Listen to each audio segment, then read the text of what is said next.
I love professional wrestling. For over the past 20 years, wrestling has been a huge part of my life. And if it wasn't for my parents or my cousins watching WWE all the time back in the early 2000s, I probably wouldn't be the humongous wrestling fan that I am to this very day. However, even with that, there are some certain moments or matches that are so bad that it kind of makes me wonder, why do I even keep watching this shit in the first place? Which is why today, I'm your boy Micah J, and I present to you some of my most hated wrestling matches of all time. Kicking off this list at number 12, Team Cena versus Team Authority, WWE Survivor Series 2014. I can tell some of y'all are ready to be yelling at me through your computer screens or your mobile devices by asking me, why is Team Cena versus Team Authority on this list? It's a great match. Don't get me wrong, it's undeniably a great match. One of, if not the best Survivor Series elimination match of all time. So why is this match on my list, you ask? Well, this is kind of like my little Mark Hart speaking because of the fact that this is a match full of high stakes and high drama between John Cena's team going against the Authority, with the stipulation being that if Team Cena emerged victorious, the Authority would be out of power and off WWE programming. The Authority for me has to be my least favorite storyline in WWE history, as they had a humongous chokehold over the WWE product during this time period, as fans including myself were so sick to death of seeing them on our television screens by opening every single Monday Night Raw the same way with their insanely boring 45-minute promos and their endless tyranny by constantly making themselves look too strong all the time by barely receiving comeuppance that felt satisfying in the long run. With the fans being disgruntled with the Authority ruling the WWE with an iron fist ever since SummerSlam 2013, they have had enough of the Authority and they were begging for a change. As the match between Team Cena and Team Authority came to fruition in the main event of Survivor Series, oh my, did the stakes feel so incredibly high. We see Dolph Ziggler giving such an incredible underdog performance as he takes on Seth Rollins, Kane, and Luke Harper in a 3-on-1 advantage, along with WCW icon Sting making his surprise debut in grand fashion, coming to the aid of Dolph Ziggler by helping him gain the victory for Team Cena and kicking the Authority out of power in such a satisfying way. After the match ends, we see John Cena coming out and congratulating Dolph Ziggler for his hard-fought victory, and in the ring we see Stephanie McMahon and Triple H utterly humiliated, and you think this would be the last time we ever see the Authority on our television screens, with this being the perfect send-off to the god-awful Authority storyline, right? Nope. Just only a month later, the Authority would be reinstated back into power after Seth Rollins blackmailed John Cena into bringing them back by holding Edge hostage and threatening to break his neck. Like, are you fucking serious? Fans, including myself, felt so cheated by this because it seemed like WWE were just fucking with our emotions that the product was going to change, only just to go back to where we were, as the Authority storyline would overstay its welcome for another year and a half, much to the chagrin and the annoyance of the WWE universe. Why? It completely made the whole Survivor Series match and the victory by Team Cena extremely meaningless, as it completely derailed Dolph Ziggler's momentum, as it should have led him to receiving a humongous push, but instead would spend the rest of his WWE career just floundering on the mid-card until he was released in 2023. And as for Sting, oh my god, they fucked over Sting really bad, but I'll discuss that later about another particular match on the list. Overall, the match between Team Cena versus Team Authority is undeniably great, but in hindsight, it's one of those WWE matches that I feel like has aged terribly over time, as it was extremely pointless. It was just nothing but a waste of time, as WWE purposely lied to our faces thinking that the entire product was receiving a humongous overhaul, but was just nothing but a cheap sales tactic to just fuck with our emotions. Son of a bitch. Number 11, John Cena versus The Rock, WWE WrestleMania 29. Once in a lifetime, they said. Once in a lifetime. Sometimes WWE really should learn to leave well enough alone. At WrestleMania 28, the company drew its biggest buy rate of all time for the quote-unquote once-in-a-lifetime showdown between John Cena and The Rock. To say that the anticipation for this match was astronomical would be a massive understatement, as fans, including myself, were so intrigued of how it's gonna pan out after Cena and Rock spent the past year throwing verbal jabs at each other, both on-screen and real life, as it really blurred the line between fiction, reality, and wrestling. It was awesome, it was fun, and created genuine anticipation for a dream match, unlike anything WWE had seen in years since like Rock and Hogan at WrestleMania 18. And the match itself exceeded expectations, and although sure it does feel like it drags on a bit too long, it was good for the most part. You had The Rock emerging victorious in his hometown of Miami, Florida, sending the crowd home happy, which is the best way to always end a WrestleMania main event. The fans in attendance that night were promised an epic encounter, and that's exactly what they got. However, when it comes to the rematch, not so epic. Fans, including myself, felt so cheated and so deceived by WWE's sleazy-ass promotional tactic because they kept endlessly marketing their match at WrestleMania 28 as once in a lifetime, constantly just saying it once in a lifetime, once in a lifetime, once in a lifetime. They even added the tagline, never before, never again, implying that the match was going to happen once, only to have a rematch, making it clear that the company blatantly lied dead to our faces with the whole once-in-a-lifetime bullshit. Furthermore, it makes it even worse that The Rock himself has even gone on to admit a couple years after that the whole plan was for him and John Cena to go at it twice at WrestleMania 28 and 29 all along. So if that's the case, what the hell was the whole point of the whole once-in-a-lifetime marketing in the first place? It's even more frustrating the way how WWE completely screwed over CM Punk during the build-up to WrestleMania 29, as he was legitimately kicked out of the main event at the expense of having Cena and Rock for the rematch. Despite being WWE's hottest act during that time period, as well as being the reigning defending WWE champion, WWE decided to completely sacrifice his historic 434-day championship run by having him drop the title to Rock at the Royal Rumble, and his consolation prize was fighting The Undertaker instead. And the funny thing is, Punk and Taker had unquestionably the best match of the entire show, as those two managed to completely blow the main event out of the water. In all honesty, Punk and Taker should have gone on last and have their match for the championship. That way it would have been a far more intriguing encounter between CM Punk's historic 400-day title reign versus The Undertaker's streak. Like, could you imagine that? It definitely would have been far better than what we actually got. Or they could have just added CM Punk in the match between Cena and Rock, making it a triple threat match. That way it would have prevented Punk from leaving the WWE for almost an entire decade in the first place, as he infamously walked out of the company in very controversial fashion in early 2014. Despite all my gripes with the build-up to the match, what is my overall opinion on the sequel between Rock and Cena? Here's the thing. I wouldn't go so far to say that the match sucks. It just feels so underwhelming, as it feels so unnecessary. As Rock and Cena were trying so desperately to try to recapture the magic of their previous match, you could just tell that there were some certain parts where they were just slowly running out of ideas, as they decided to rely too much on finisher spamming. To make matters worse, The Rock had suffered several injuries during the bout, as he tore both his abdominal and adductor tendons from his pelvis, a sports hernia, and a torn quad muscle. As everybody predicted, when the match finished, we see John Cena finally vanquishing The Rock, winning the WWE Championship, as he would shake hands with The Rock, finally earning his respect. And by the time we see the two wrestlers at the entrance ramp, we see the typical passing of the torch moment, with The Rock raising John Cena's hand, presenting him like he's a young and up-and-coming wrestler as the next top face of WWE, despite the fact that Cena had already been in that position 8 years prior. Like, come on now. Overall, with a combination of forcing a sequel that nobody wanted to see, to CM Punk getting robbed, and a predictable ending that people had seen coming from a mile away, is all of the reasons why I really don't care for this match. The rivalry between John Cena and The Rock started off brilliantly. That was until WWE decided to completely dupe the fans with the whole once-in-a-lifetime marketing, which to me has to be the textbook example of false advertisement in wrestling history. Wouldn't call it overall a terrible match, but overall, it's just a no bueno for me. Number 10, Sting versus Triple H, WWE WrestleMania 31. This is a match that will just always make my blood boil. Now, do I personally believe that the match between Triple H and Sting at WrestleMania 31 is bad? No. I'd say it's okay. Like, it's not great, nor would I consider anything particularly terrible. It's just decent enough. However, there are just a few aspects about this match that really just stokes my rage, namely 3. The first thing that I hate about this match is the whole WWE versus WCW narrative. When Sting made his triumphant WWE debut at Survivor Series 2014, it was such a big deal because he was known for being one of the best wrestlers to never join WWE, as he was best known for his time in WCW being the flagship wrestler who carried the company from the 80s all the way to its decline in 2001. From the moment he made his presence in WWE, it was everything that longtime fans like myself could have hoped for. Once Sting joined WWE, fans were so eager to see him go against The Undertaker because that was the real attraction match that fans wanted to see from the jump. But instead, Vince McMahon decided to pair him against Triple H, and everyone was like, okay, I guess. The way how WWE booked the build-up to the match between Sting and Triple H was so underwhelming because it was crystal clear that they made it all about WWE versus WCW, which makes no fucking sense because what's the point of having Sting fighting for something that had already been dead for 14 years at that point? It's like basically trying to resurrect a dead body. The second reason why I hate this match is the commentary, most specifically from JBL. JBL, for fuck's sake.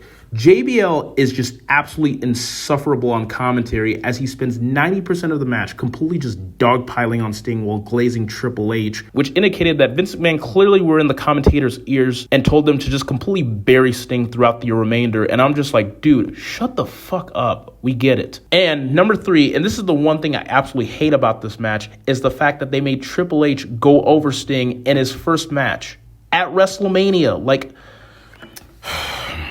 It was so clear to me that Vince McMahon just clearly couldn't help himself because he just wanted to give one final fuck you to WCW by making their last hero, Sting, lose to his son-in-law, all because for what? Just to further his ego? Like,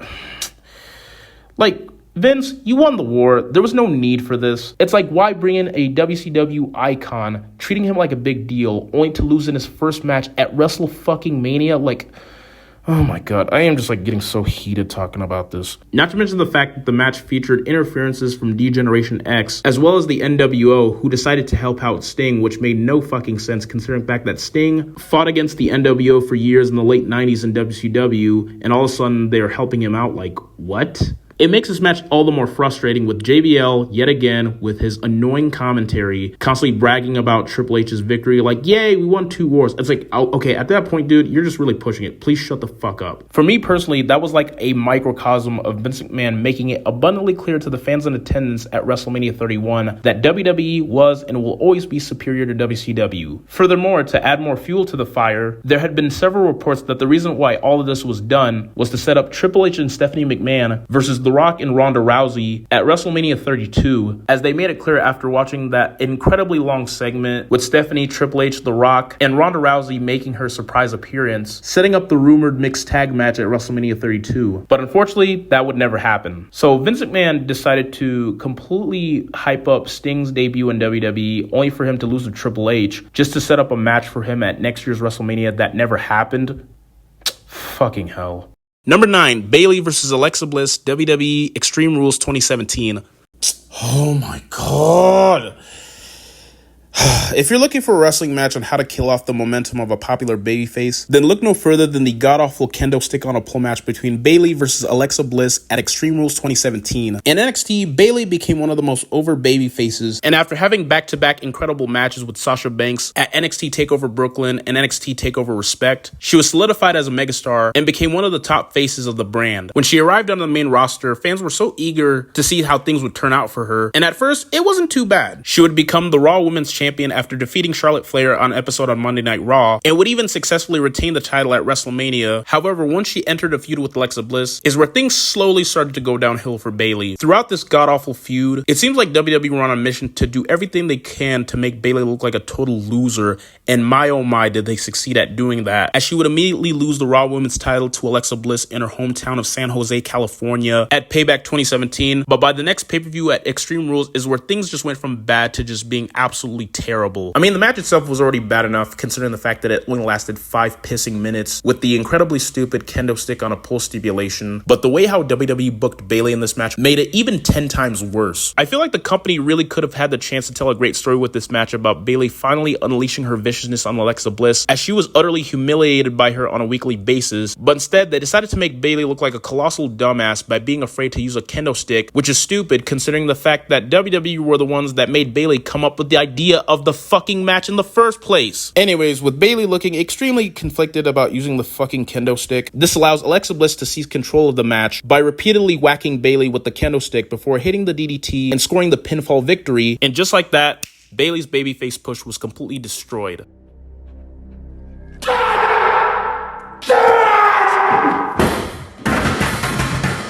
If the utterly atrocious Bayley This Is Your Life segment marked the beginning of the end of it, then this match pretty much was like the final nail in the coffin by killing any momentum that Bayley had with the fans, as they lost all hope with her hugger gimmick and would eventually boo her. The catastrophic results of this complete train wreck did so much harm to Bayley's babyface run, so much that Bayley, one of the most organically over babyfaces of her generation, had to turn heel to save her career a few years later, and thank God it did, because since then she's gone on to do bigger and better things, but the way how WWE did her so dirty in this match was absolutely tasteless and inexcusable. Coming in at number 8, Brock Lesnar versus Roman Reigns, WWE WrestleMania 34. When it comes to discussing the main event of WrestleMania 34 between Brock Lesnar and Roman Reigns, it's a match that's not only frustrating to watch, it's a match that's also very frustrating to talk about. Why, you ask? Well, mainly due to the fact that at the time, fans, including myself, were so sick to death of WWE relentlessly shoving Roman Reigns down our throats, as WWE refused to admit defeat when it came to the Roman Reigns mega push, as this was the 4th goddamn year that the company tried all too desperately to get him cheered by the audience, but just like all of their pathetic attempts, it failed miserably. Plus, you you also had Brock Lesnar, who the fans were also sick and tired of as well, as he was the absentee Universal Champion who rarely ever showed up defending the damn belt, which added even more fuel to the fire. Despite the fact that this was a rematch that literally nobody asked for, WWE made it clear that they didn't give a damn, as this match was set to be the big coronation for Roman Reigns finally being solidified as the top dog, whether if we liked it or not. And at that point, I was just like, you know what, fine, let Roman Reigns win. Not because I want him to, but because of the fact that I just want to get the fuck on with this. I know how the match is going to end. It's not what I want, but for fuck's sake, WWE, just pull the goddamn trigger by strapping the belt on your beloved golden boy Roman Reigns so we can just get on with this and just move the fuck on with our lives, please. And then the match happens, and oh my god, does it feel like an absolute chore to get through. And here's the thing, it's not the fact that Roman Reigns and Brock Lesnar weren't capable of putting on a great match, because they've done that once before at WrestleMania 31 in their first encounter, but when it came to this match, hot damn, talk about a sophomore slump. The match was so dreadful to watch, as it was just nothing but constant finisher spamming, from 4 spears, 6 F5s, 6 German suplexes, 3 Superman punches, and 2 belly-to-belly overhead suplexes, with one of them being poorly executed. As the match goes on, the fans in attendance completely just shit on this match, with various chants such as boring, delete, this is awful, Johnny Wrestling, CM Punk, and there were even beach balls being thrown in the crowd because of the fact that the fans in attendance simply just did not give a shit of what they were seeing before their eyes between two wrestlers that they didn't care about. Even though wrestling fans these days can be very insufferable, but all of the hate that the match received was completely deserved and justified, because it was the textbook example of WWE not listening to their audience. Even with Roman Reigns' bloodied face and a comeback after getting dismantled by Lesnar wasn't enough to get fans invested either. And then the finish happens, and as we see Brock Lesnar performing the 6 F5 on Reigns, a lot of people presumed that he would kick out of the 2 count, right? Except he didn't. So Brock Lesnar was declared the winner, and this pretty much indicated that WWE were going to extend the feud between Reigns and Lesnar for another 4 more goddamn months. And I remember just groaning like, oh, like when is this going to end? Like, I fucking hate this company so much. Furthermore, after the match, which was shown in the behind-the-scenes footage of WWE 24, shows Brock Lesnar storming backstage as he legitimately throws the Universal Championship at Vince McMahon. In all honesty, every single hate that this match got was completely deserved, because this is undoubtedly one of the worst WrestleMania main events, as this was just nothing more than a tiring, repetitive slugfest. And honestly, I deeply regret ever seeing this match, and let's just hope to God I never have to watch it ever again. Number 7, Sting versus Hollywood Hulk Hogan, WCW Starrcade 1997. Hooray, another wrestling match where Sting was made to look like a complete chump. But not only that, it's also a match that was responsible for the decline of WCW's popularity and overall the company's existence. 18 months. 18 goddamn months. That's how long it took to build the marquee match between Sting and Hollywood Hulk Hogan at Starrcade 1997. During this time period, WCW was on fire in 1997 as they were murdering WWE in the ratings, and this is a match that felt like a big deal as they marketed it as the biggest match in the history of our sport. For all the hype surrounding it, this is a match that really should have not failed, because you had Sting, who was the most over babyface in WCW, presented as the hero of the masses, taking on the villainous Hulk Hogan, who had been running amok over WCW, along with the NWO ever since Bash at the Beach 1996. WCW literally had one job that was so fucking simple. Have Sting go over Hogan clean as a whistle, problem solved. It's so simple as that. Hell, even a newborn baby could have booked this match and still would have done a phenomenal job. That's how the match should have been booked. However, due to the incompetence of Eric Bischoff and the enormous ego of Hulk Hogan, that didn't happen in the match to put a stop to yet another wrestling screwjob from happening, as he himself was coming off fresh from the Montreal screwjob a month prior. However, there was a humongous problem. Crooked wrote the original plan of doing a fast 1-2-3 count. Hulk Hogan apparently told Nick Patrick to just do a count at a normal pace, which sounds like something that he would do given Hogan's history for being a selfish backstage politician. Nick Patrick with a punch chases down Hulk Hogan to throw him back in the ring, allowing Sting to put him in as they had all the baby faces emerging from the back celebrating with him, which should be a feel-good moment, but it wasn't, because of the fact that the main event was dreadful and ended in very controversial fashion. Over 18 goddamn months building to this match, and the moment they get there, they completely fucked with it. What was supposed to be one of WCW's greatest triumphs ended up being one of their most embarrassing moments that ended in a wet fart, and this kind of marked the beginning of the end for the company's existence. Well, sure, WCW didn't immediately go out of business because they were still doing fine for quite some time, but this is a match that served as a microcosm of this is the start of bad things to come. very, very, very bad things to come. This was just a waste of everybody's time who got so invested into something for 18 goddamn months and they completely botched it the last minute. Unfucking believable. Coming at number 6, John Cena versus The Miz, WWE WrestleMania 27. WrestleMania 27. What an absolute shit-festering turd of a wrestling show this was. This is a show that has been talked about to death for like nearly 15 years, as it's widely regarded to be one of, if not the worst WrestleMania of all time. Most famously, the main event between The Miz versus John Cena for the WWE Championship. There are a shit ton of reasons why this match sucks, because first and foremost, it didn't feel anywhere near close to being a WrestleMania caliber main event, and felt like it was more suitable for a main event of Monday Night Raw, as Miz and John Cena just did not have good chemistry at all. Second, The Miz never had any business ever main eventing WrestleMania, let alone ever becoming WWE champion, as he just never felt like a credible threat during the build-up to the match. Well, the guy may be a pretty damn good talker on the microphone, but he just never screamed main event material, as the guy just does not have the credentials or the aura of feeling like a top-level main event superstar. And the most insulting of all, the match just only existed as nothing more than just a footnote to set up The Rock versus John Cena at next year's WrestleMania, making the match entirely pointless. The match features two shitty endings, with both Cena and Miz being counted out after Cena tackled The Miz over the barricade, where we see Miz suffering a humongous concussion when his head literally bouncing off the concrete floor. As for the second shitty ending, we see The Rock, who was the host of WrestleMania 27, storming out, and he decides to restart the match by yelling at a fucking computer, looking like an old man trying to set up his bank account for the first time, only to interfere in the match by planting John Cena with a rock bottom, which allows The Miz to pick up the victory and retain the WWE Championship. And The Miz looks like he doesn't even know where he's at, looking extremely dazed and confused. Oh yeah, and he also got his ass whooped by The Rock as well. After laying out The Miz, you have The Rock standing tall as the only man in the ring, with John Cena and Miz looking like total chumps. And this was just an incredibly stupid way to end WrestleMania, as it was a match that was just nothing but an advertisement to set up WrestleMania 28. And yeah, this just felt like a huge waste of my time. Coming at number 5, Triple H versus Roman Reigns, WWE WrestleMania 32.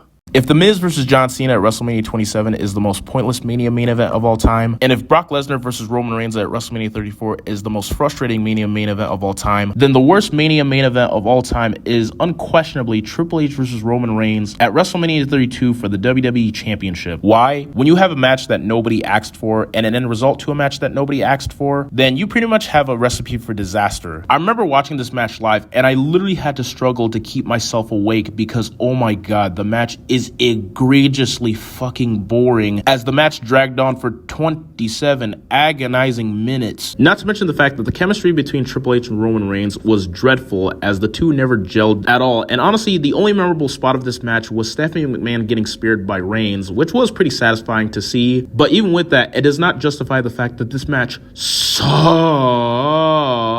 In the end, as everybody and their mom predicted, Roman Reigns conquered Triple H, celebrating with the WWE title, with fireworks going off in the background, as if this was supposed to be the crowning moment, with Reigns being portrayed as the sympathetic babyface who overcomes all the odds. But it wasn't, because the fans were having none of the bullshit. I was having none of the bullshit because we could just see right through, as the company were blatantly trying to replicate the Daniel Bryan storyline 2 years prior, only for a babyface who clearly wasn't over with the fans at the time because of his intensely forced push. And the one thing that always makes me laugh about the ending of this match is where you have JBL in commentary saying that there was a celebration all over the world for Reigns, even though the crowd were clearly fucking booing. It's like, dude, are you deaf? If WWE wanted a babyface who was actually over, why not go with, I don't know, Dean Ambrose? Look, I've been saying this for like nearly a whole decade. Dean Ambrose in early 2016 was clearly the most over babyface at the time, as the crowd were firmly behind him as the company's workhorse. On top of that, Ambrose had a far superior match with Triple H a few weeks prior at a B-Show pay-per-view at Roadblock. When you have a B-Show main event that completely washes out the main event of WrestleMania, that should speak volumes. He was ready to break out, but nope, due to Vince McMahon and his massive erection towards his golden boy Roman Reigns, he insisted on having him face Triple H at the Showcase of the Immortals, and as a result, it ended up being the worst received WrestleMania main event of all time, with WWE blatantly muting out the booing fans, which is the very last thing, especially for the main event of WrestleMania, for fuck's sake. It also didn't help the fact that WrestleMania 32 as a whole ran on for 6 pissing hours.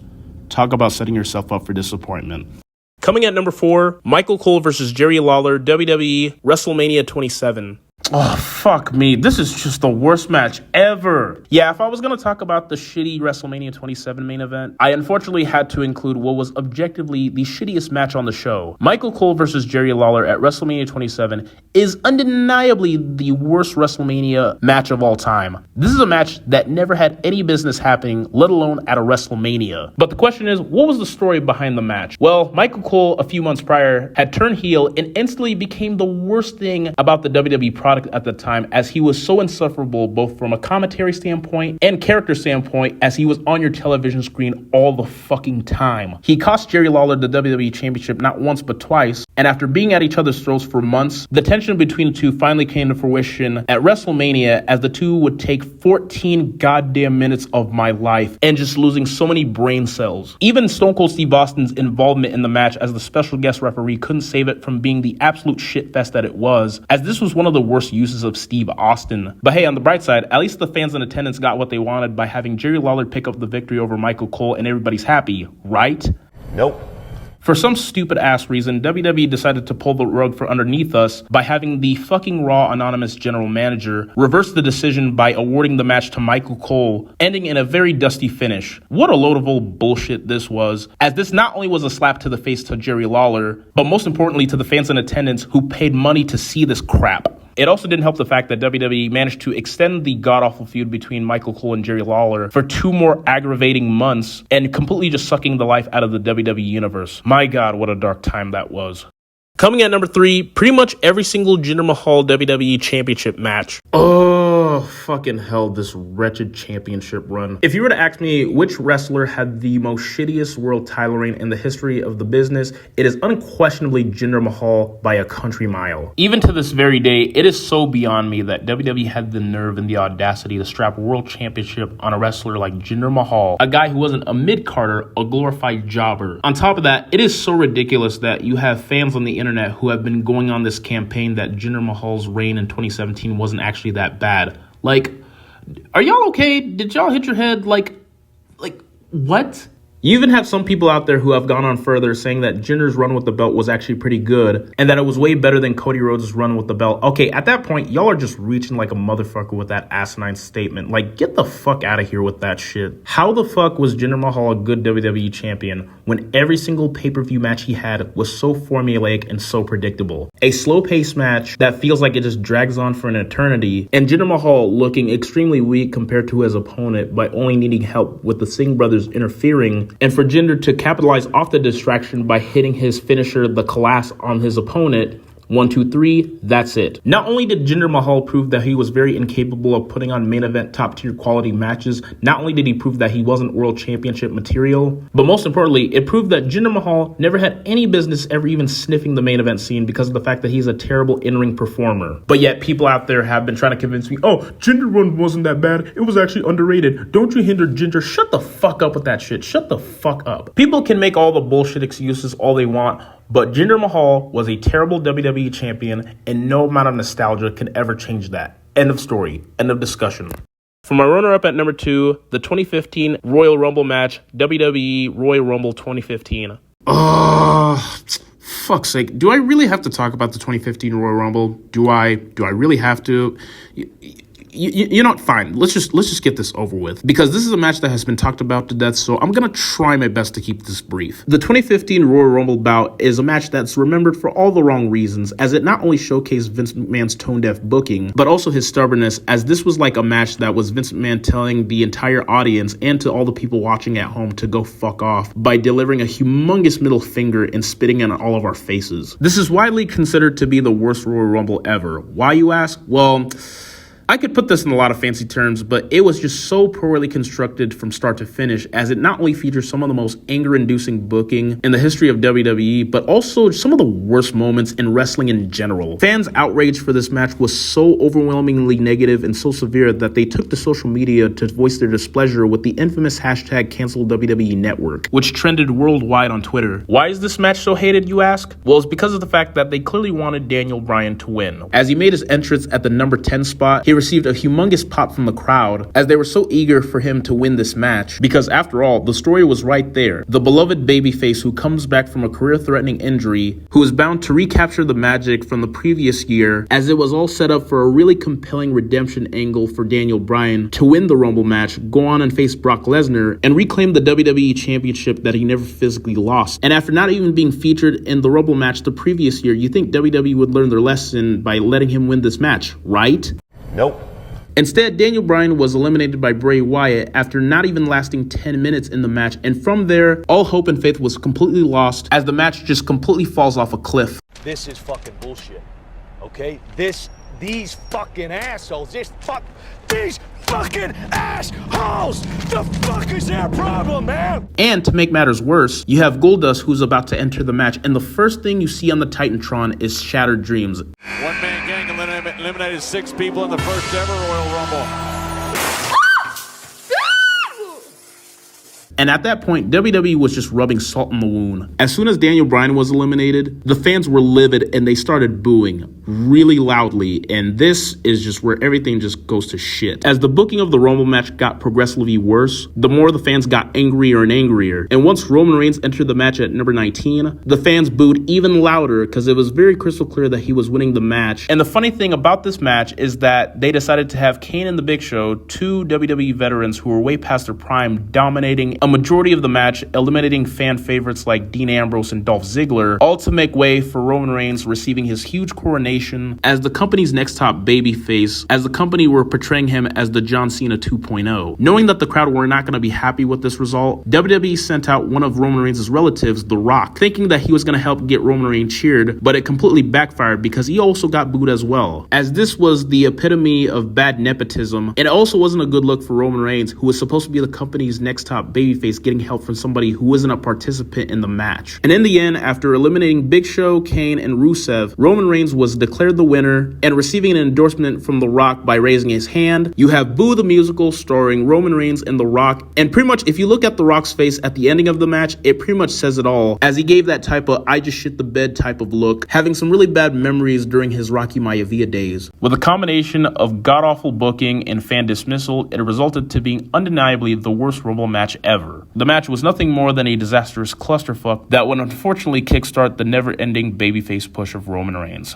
Very, very dark times they were. I could go on forever about this, but overall, fuck this ugly-ass match in its stupid face. I thought for the longest time this would forever be my least favorite match in the history of pro wrestling.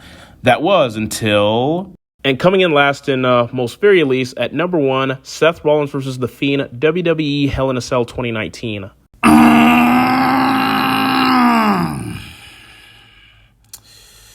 Deep breaths, man. Deep breaths.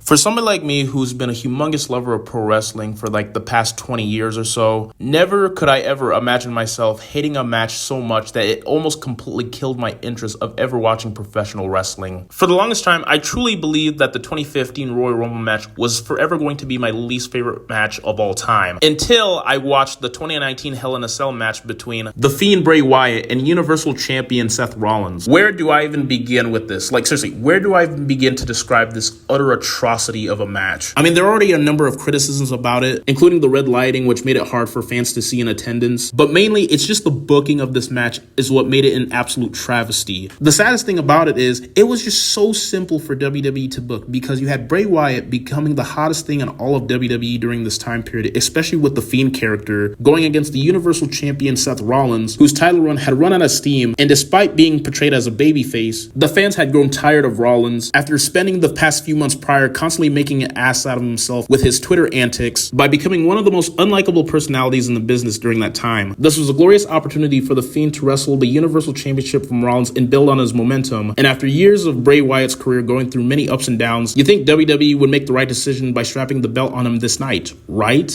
Nope. Instead, WWE decided to completely ruin this match as we saw one of the most destructive pieces of booking in the history of the company as the shoddy booking of this match got progressively worse and worse. With the champion Seth Rollins performing 11 curb stomps on the Fiend, the crowd starts heavily booing the match as they get instantly tired of the constant finisher spamming, and by the time the match almost finishes, things just go from bad to just downright shit. As we see the Fiend being covered in a pile of weapons, we see Seth Rollins bringing out a sledgehammer, and before he even has the chance to even hit the Fiend with the sledgehammer, we see the referee trying to prevent this from happening by trying to talk him out of it. And just when you think Rollins relented by not hitting the Fiend with the sledgehammer, he does it anyways, and the referee, for some particular reason, immediately calls for the bell to be rang, ending in a disqualification. Fuck! Fuck! Fuck! Fuck! As soon as that happened, this is how the fans in attendance, including myself, reacted to this. No, don't do it! No! I'm done, I'm fucking done! Fuck you! Fuck you! Fuck you! Fuck you! Fuck you! Fuck you! Fuck you! Fuck you! I'm done! Fans in attendance were absolutely livid, and justifiably so, because a Hell in a Cell match to end in a disqualification, a match that has no countouts, no disqualifications, no rules, and this, like what? Are you fucking serious? Like, we've seen worse things happen to wrestlers before in Hell in a Cell matches. Most famously, Mick Foley, who almost died in Hell in a Cell matches not once, not twice, but 3 times, only for a bullshit finish like this to have, kiss my ass. Get the fuck out of here with this shit. The entire show ends with the crowd completely just shitting all over it with chants of "we want refunds," chants of bullshit, even chanting for AEW. When you have your own audience chanting for another wrestling company, that's how you know you fucked up so bad. Sure, WWE may have tried to salvage the entire thing by finally having The Fiend win the Universal Championship from Rollins at the next pay-per-view at Crown Jewel, but it was too little too late as the damage had already been done. As for Seth Rollins, his failing babyface push immediately ended after this. I mean, it was already bad enough that his Universal Championship run was already on life support anyway, but after seeing how the way the match panned out, it did so much harm to his credibility as a babyface as his popularity fizzled out, which would eventually lead him to turning heel with the Monday Night Messiah gimmick. This match left me so pissed off to the point where I stopped watching WWE regularly for about 3 years. I slowly was starting to fall out of love with the product, considering how utterly atrocious 2019 was for WWE from a creative standpoint, but when it came to the match between The Fiend and Seth Rollins at Hell in a Cell, it pretty much was the straw that broke the camel's back for me to the point where it's like, you know what, fuck WWE. Overall, Seth Rollins versus The Fiend at Hell in a Cell 2019 is an utter disgrace of a match that deserves all the hate that it gets, as WWE failed miserably to deliver a satisfying ending or a clear winner, leaving fans in attendance so disappointed and furious with the god-awful booking. But yeah, overall, fuck this match. It truly deserves to burn in hell, no pun intended.